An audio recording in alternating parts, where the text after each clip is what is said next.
నమస్కారం, welcome to NXTG news. ఈనాటి వార్తలు. గత ప్రభుత్వ హయాంలో పలు ఆలయాల్లో సిమెంట్ పూత వేసి పురాతన ప్రాశస్త్యాన్ని, ఆలయ శోభను తగ్గించే కళా వినాశనం చేశారని దేవాదాయ ధర్మాదాయ శాఖ మంత్రి ఆనం రామనారాయణ రెడ్డి విమర్శించారు.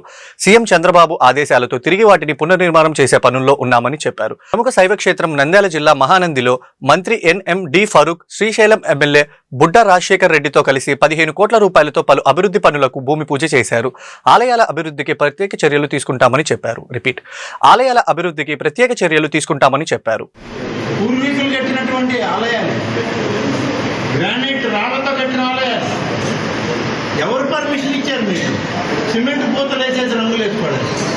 ఇవాళ మళ్ళీ శాండ్ బ్లాక్ చేసి ఆ రంగులు, ఆ సిమెంట్ పూతలు తీసి ఒరిజినల్ రాతిస్తుంది. అందులో ఇక్కడ ప్రాంతంలో ఉన్న ఆలయాలు, ఆళ్ళగడ్డ రాయి ప్రశస్తం, ప్రపంచమంతా ఈ రాయే పోతుంది గుళ్ళు కట్టడానికి.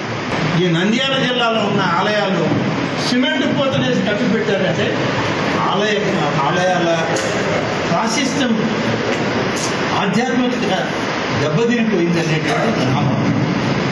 ఇది ముఖ్యమంత్రి గారి దృష్టికి కూడా తీసుకెళ్తా. చేయడానికి అన్నీ ఒక్కరోజు కాదు, కానీ ప్రధాన ఆలయాలు మొదలుపెట్టి ఒక్కొక్కటి చేసుకుంటూ వస్తున్నాం. ఇప్పటికే శ్రీకాళహస్తి ఆలయం పూర్తి చేశాం.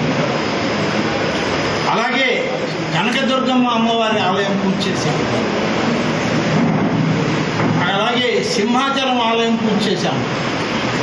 ఇప్పుడు శ్రీశైలం ఆలయంలో పనిజరుగుతుంది. మీరు ఎవరైనా చూడొచ్చు. మంత్రి అనగాని సత్యప్రసాద్ సినీ నిర్మాత నాగవంశీ తిరుమల శ్రీవారిని దర్శించుకున్నారు. VIP ప్రారంభ విరామ దర్శన సమయంలో శ్రీవారి సేవలో పాల్గొన్నారు. టీటీడీ అధికారులు స్వాగతం పలికి దర్శన ఏర్పాట్లు చేశారు. మంత్రి అనగాని సత్యప్రసాద్ నాగవంశీ స్వామివారి దర్శించుకొని మొక్కులు చెల్లించుకున్నారు. దర్శన అనంతరం రంగనాయకుల మండపంలో పండితులు ఆశీర్వచనం చేసి స్వామివారి తీర్థప్రసాదాలు అందజేశారు. నటుడు హిందూపురం ఎమ్మెల్యే నందమూరి బాలకృష్ణకు CM Chandrababu, deputy CM Pawan Kalyan, Nara Lokesh, పలువురు మంత్రులు పుట్టినరోజు శుభాకాంక్షలు తెలిపారు. వెండితెర కథానాయకుడిగా కోట్లాది అభిమానులు పొందిన బాలయ్య నిండు నూరేళ్లు ఆరోగ్య ఆనందాలతో వర్ధిల్లాలని మనసారా కోరుకుంటున్నానని సీఎం చంద్రబాబు అన్నారు. సిల్వర్ స్క్రీన్ పై లెజెండ్, పొలిటికల్ స్క్రీన్ పై అన్స్టాపబుల్, ప్రజల గుండెల్లో బాలయ్య, నా ముద్దుల మామయ్య నందమూరి బాలకృష్ణకి పుట్టినరోజు శుభాకాంక్షలు అని మంత్రి లోకేష్ సామాజిక మాధ్యమాలు X వేదికగా పోస్ట్ చేశారు. సినిమాల్లో చారిత్రక, జానపద, పౌరాణిక పాత్రలు పోషించి బాలకృష్ణ ప్రేక్షకుల మొప్పుని పొందారని పవన్ కళ్యాణ్ అన్నారు. ప్రజా జీవితంలోనూ హిందూపురం అభివృద్ధికి కృషి చేస్తున్న బాలయ్యకు సంపూర్ణ ఆయురారోగ్యాలు, సుఖ సంతోషాలు కలగాలని కోరుకుంటున్నానని చెప్పారు. అమరావతి మహిళలను కించపరిచేలా సాక్షి ఛానల్లో చర్చలు దారుణమని ఏపీ కాంగ్రెస్ అధ్యక్షులు వైఎస్ షర్మిల అన్నారు. అమరావతి మహిళలు సాక్షి టీవీ చైర్పర్సన్ భారతిరెడ్డి క్షమాపణ చెప్పాలని డిమాండ్ చేశారు. సోమవారం సాయంత్రం ఆమె చిత్తూరులో మీడియాతో మాట్లాడారు. రాజధాని వ్యతిరేకంగా సాక్షి ఛానల్లో మాట్లాడడం అవమానకరమని అన్నారు. ఇలా అమరావతికి వ్యతిరేకంగా మాట్లాడిన ఏ మాట కూడా క్షమించరాని, అసలే ఒక రాజధాని లేకుండా బాధపడుతున్న ఆంధ్ర రాష్ట్రానికి ఇది మరో దెబ్బ లాంటిది.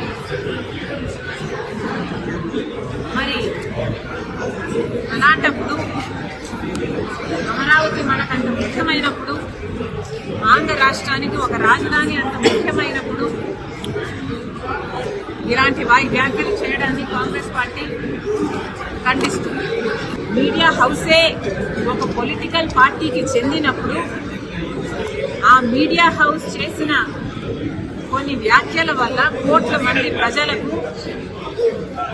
ఆవేదన కలిగినప్పుడు ఆ మీడియా హౌస్ అయినా, ఆ పొలిటికల్ పార్టీ అయినా క్షమాపణ చెప్పాలి.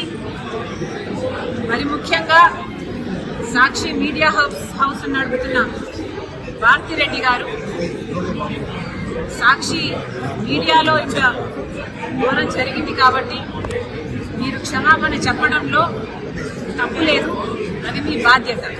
ఇంధన కాలుష్యాన్ని నివారించే లక్ష్యంతో పర్యావరణ పరిరక్షణ దిశగా ప్రభుత్వం చర్యలు తీసుకుంటుందని విశాఖ ఎంపీ భరత్ తెలిపారు. ఎలక్ట్రిక్ ఇంటర్సిటీ బస్ సర్వీస్ పేరుగాంచిన ఫ్రెష్ బస్ సంస్థ విశాఖపట్నం, అమరావతి, గుంటూరు నగరాల మధ్య 8 కొత్త సిరీస్లను ప్రారంభించింది. ఎంపీ భరత్ జెండా ఊపి బస్సులను ప్రారంభించారు. కాలుష్య నివారణకు ప్రభుత్వం పెద్దపీట వేస్తుందని, ఇందుకు భాగంగా ఆర్టీసీలోనూ 100 ఎలక్ట్రిక్ బస్సు సర్వీసులను ప్రారంభిస్తున్నట్లు తెలిపారు.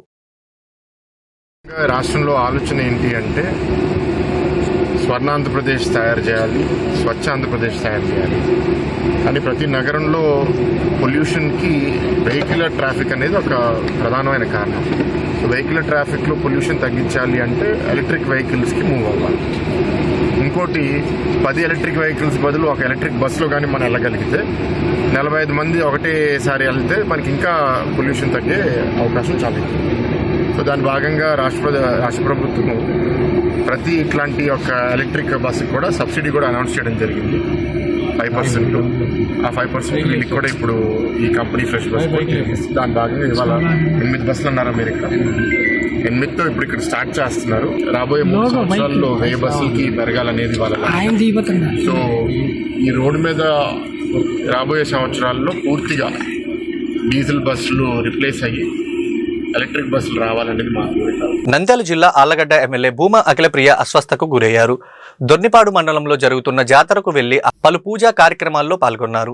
ఉపవాస దీక్షలో ఉండటంతో సొమ్మసిల్లి కింద పడిపోయినట్లు, దీంతో కుటుంబ సభ్యులు, సిబ్బంది ఆమెను ఆళ్లగడ్డ ప్రభుత్వ ఆసుపత్రికి తరలించారు. గుంటూరు పశ్చిమ నియోజకవర్గ ఎమ్మెల్యే శ్రీమతి గల్లా మాధవి ఆధ్వర్యంలో లక్ష్మీపురం మదర్ తెరిసా విగ్రహం నుంచి లార్జీ సెంటర్ వరకు మహిళలు మరియు ఎన్డీఏ కూటమి నేతలు భారీ ర్యాలీ. వైఎస్ భారతి, జగన్మోహన్ రెడ్డి, సజ్జల రామకృష్ణ, కొమ్మినేని శ్రీనివాసరావు మరియు కృష్ణరాజులకు వ్యతిరేకంగా నినాదాలు.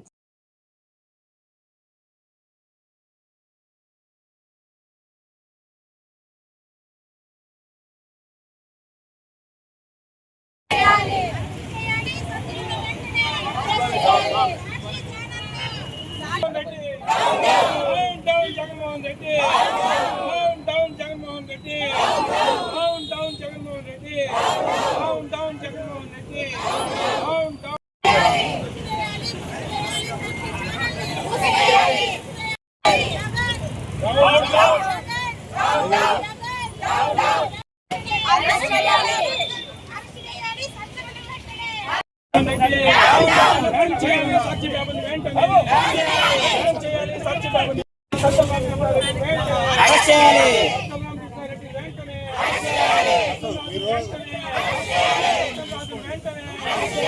డౌన్. డౌన్ మహిళ మనోభావాలు కించవచ్చు సజ్జల రామకృష్ణారెడ్డి, డౌన్ సాక్షి, డౌన్ జగన్మోహన్ రెడ్డి, క్షమాపణ చెప్పాలి మహిళలకి భారతీ రెడ్డి వెంటనే.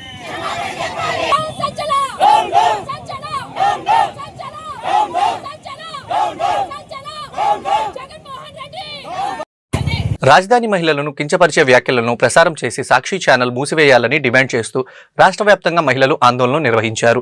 ఎన్టీఆర్ జిల్లా తిరువూరులో పెద్ద ఎత్తున ర్యాలీ చేశారు. సాక్షి దినపత్రికలను దహనం చేశారు. రాష్ట్ర ప్రజలు జగన్, భారతి క్షమాపణలు చెప్పాలని అనంతపురం టీడీపీ మహిళా నేతలు ఆందోళన నిర్వహించారు. సాక్షి ఛానల్లో ప్రసారాలు నిలిపివేయాలని రాప్తాడు నియోజకవర్గంలో భారీ ర్యాలీ చేశారు. రాష్ట్ర అభివృద్ధిని ఓర్వలేక జగన్ ఇలాంటి వ్యాఖ్యలు చేస్తున్నారని అన్నారు.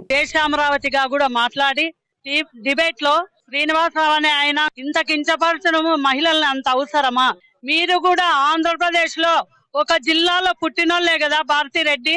ఈ రోజు నువ్వు ఇంతమంది మహిళలు అవమానపడుతుంటే నువ్వు ఎందుకు ఊరికే ఉన్నావు? అందరికీ కూడా క్షమాపణ చెప్పొచ్చు కదా. మీ పత్రికని, మీ మీడియాని ఇలాగే ఉపయోగించి సజ్జల రెడ్డి గారు నరరూప రాక్షసులని కూడా మాట్లాడుతున్నాడు. వాళ్ళ సాక్షి పత్రిక, సాక్షి మీడియా ద్వారా ఇప్పుడు వేసలు అంటారు, ఇంకో రోజు ఇంకో మాట అంటారు. ఇవన్నీ కూడా ఖండిస్తున్నాము. కొమ్మినేని శ్రీనివాసరావు గారు అయితేనేమి, కృష్ణరాజు గారు అయితేనే వీళ్ళు మాట్లాడిన మాటలు ఏ విధంగా ఉన్నాయో మా నోటితో మేము చెప్పలేని మాటలవి. ఒక మహిళను, వాళ్ళ ఇంట్లో ఉన్నటువంటి మహిళలు ఉన్నారు, ఒక వేసి అనడము ఎంత మాత్రము జీర్ణించుకుంటారు మహిళలు. ఒక డిబేట్ లో వెళ్ళినప్పుడు ఇలాంటి పదాలు మాట్లాడి ఆంధ్రప్రదేశ్ మహిళలందరినీ కూడా కించపరచడం జరిగింది. ఇలాంటి మాటల్ని విన్నా కూడా భారతీ రెడ్డి గారు ఒక చైర్మన్ గా ఉన్నప్పటికీ కూడా సాక్షి మీడియాకి ఈ రోజు ఇంకా క్షమాపణ కూడా చెప్పకుండా ఆంధ్రప్రదేశ్ మహిళలకు కూడా జగన్మోహన్ రెడ్డి గారు గాని నిమ్మకి నీరెత్తినట్లు వ్యవహరించడం చాలా బాధాకరమైన విషయము. ఈ వార్తలు ఇంతటితో సమాప్తం. తిరిగి మరో బులెటిన్ లో మళ్ళీ కలుద్దాం. నమస్కారం.